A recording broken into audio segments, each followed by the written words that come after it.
uma arte marajoara, é isso, em Lages? É. Ah, me fala disso, tem a ver com a cultura indígena, né? Tá, é porque o Art Deco no Brasil, o Art... Coloca pra mim ali, bem no final, por favor. O Art Deco, né, ele tem raízes também no Brasil os traços, os desenhos da arte marajoara. Por isso que eu coloquei o vaso aqui, tá? E daí lá no final, que foi onde nós encontramos no Cine Marajoara nosso, deixa eu ver, mais, é bem no final. Aí, ali o início, outra de cima, primeiro. Tá, pode ser. Então, todo o teatro Marajoara nosso, que foi um cinema, hoje ele é teatro, né? Ele é com a cultura marajoara, desenhado, organizado. Falta uma outra ali para mim, por favor. Então, por que eu relacionei aqui no nosso trabalho, né? Que as diferenças, a gente está trabalhando as semelhanças, as diferenças dos traços, né?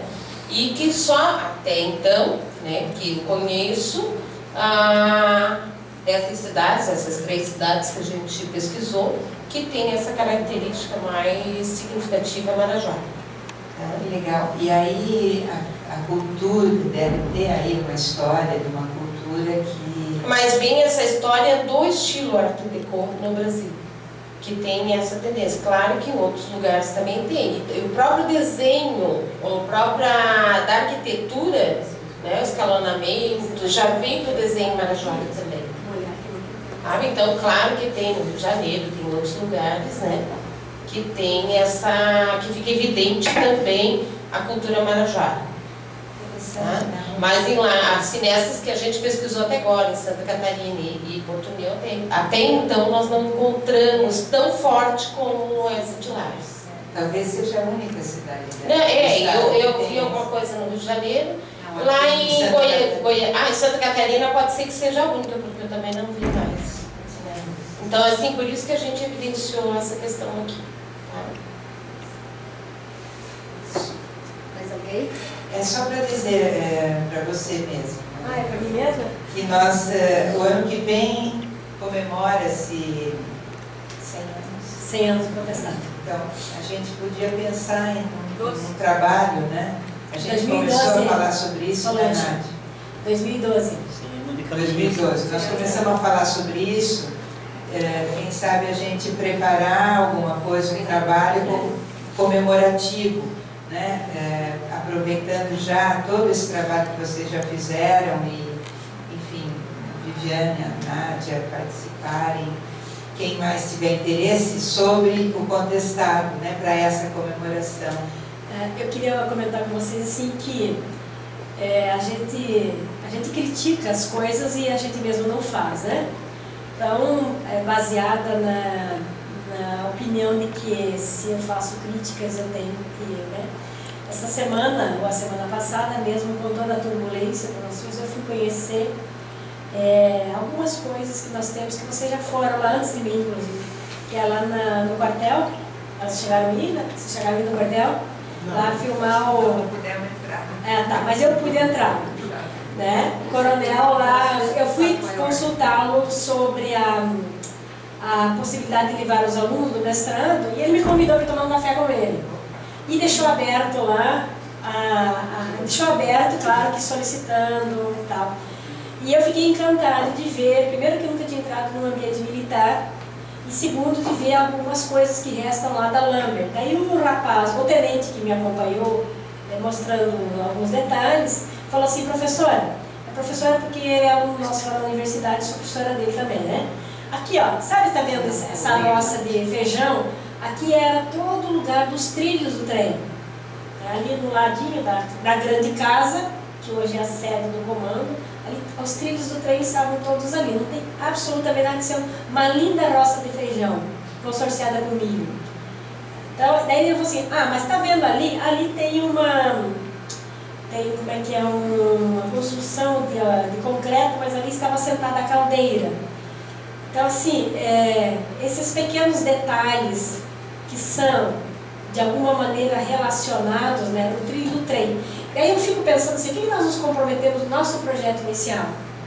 falar dos trilhos do trem, desse patrimônio, dessas coisas assim, que, até conversando com a Nádia um dia, mais com a Nádia do que com a Vivi, que é uma das grandes conhecedoras disso ali na nossa região. O que está na cabeça das pessoas, né, da identidade, como eu fiz no segundo artigo, que imediatamente reconhece com esse movimento, né, que cada vez que eu leio, eu encontro mais questões que não estão faladas dele. Né? Há exemplo das tropas de França. Né? Então a gente poderia pegar esses aspectos, Solange, que estão falados, mas não estão devidamente divulgados, para fazer esse diferencial no nosso trabalho. Então, e a gente também tem já um material que também pode entrar na roda da reflexão para esse trabalho. Ele é o último número do Ciência em Curso, é todinho sobre o contestado. Tem uns, modéstia à parte, né? Não fui eu que fiz, os meninos fizeram, mas tem vídeos maravilhosos lá.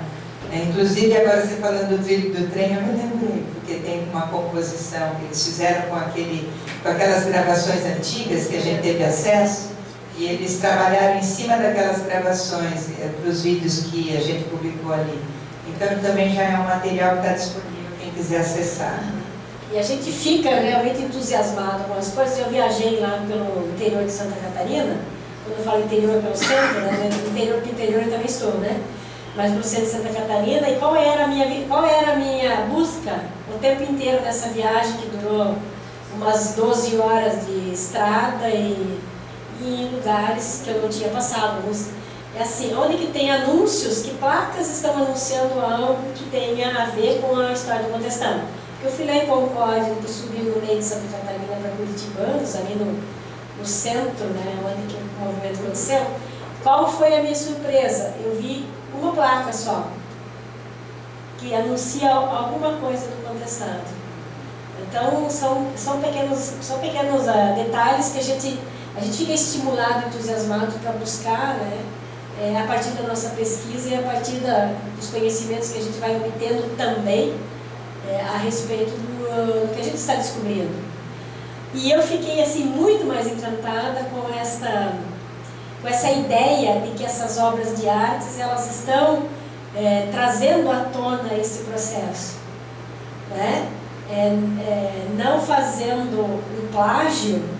Eu quero que fique bem claro com aquele livro, A História da Criança, A História Social da Criança, que faz o estudo da vida das crianças a partir das obras de arte, mas imagino que nesse enredo, né, a gente poderia também resgatar, para formar uma memória, uma consciência coletiva desse processo, uma memória histórica a partir das obras de artes. Eu acho que ficaria lindo isso, né?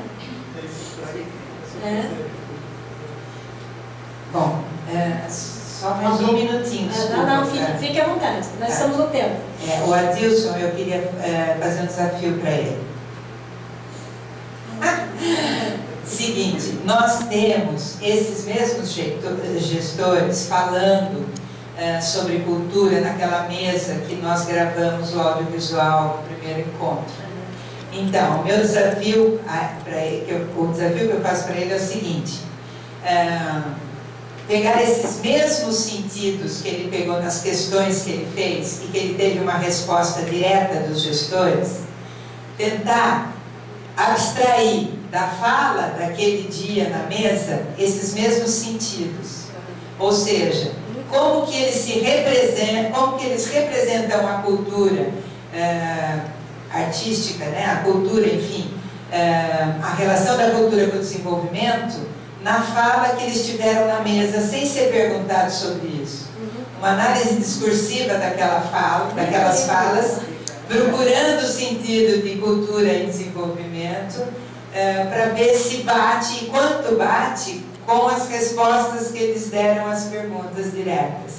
Porque eu tenho a impressão que tem uma grande diferença entre como eles representam a cultura e o desenvolvimento numa fala que é, a princípio, sobre outra coisa. E espontânea. Isso. E como eles falam sobre isso quando a resposta é direta. Porque é um posicionamento diferente, em outro lugar ideológico, histórico, e muda o sentido. Então seria interessante, porque nós temos o material gravado, disponível online, ele pode utilizar se você quiser. Seria muito legal para um artigo, assim, uma coisa mais rápida, né? Mas eu acho que seria interessante. Ah, sim. Tá vendo, Adilson? Para os próximos encontros. Mais alguma questão? Ah, Lúcio. Adilson, legal a tua pesquisa, achei muito interessante. Ela dá uma luz para o caminho futuro, quem sabe, do projeto, né? Exato. A partir do momento que tu percebe claramente que os gestores de cultura não têm consciência, né, da importância do patrimônio cultural como instrumento de desenvolvimento regional, e eles não estão sabendo levar a cultura da sociedade e instrumentalizar o próprio desenvolvimento, por isso depois fica sem verba e sem apoio, né?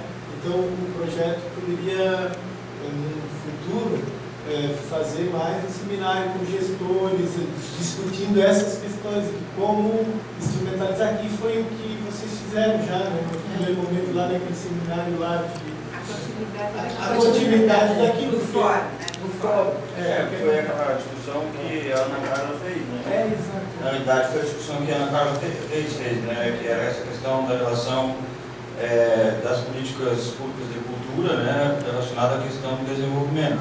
E ela colocou lá claramente a importância disso, até pela questão da valorização, né?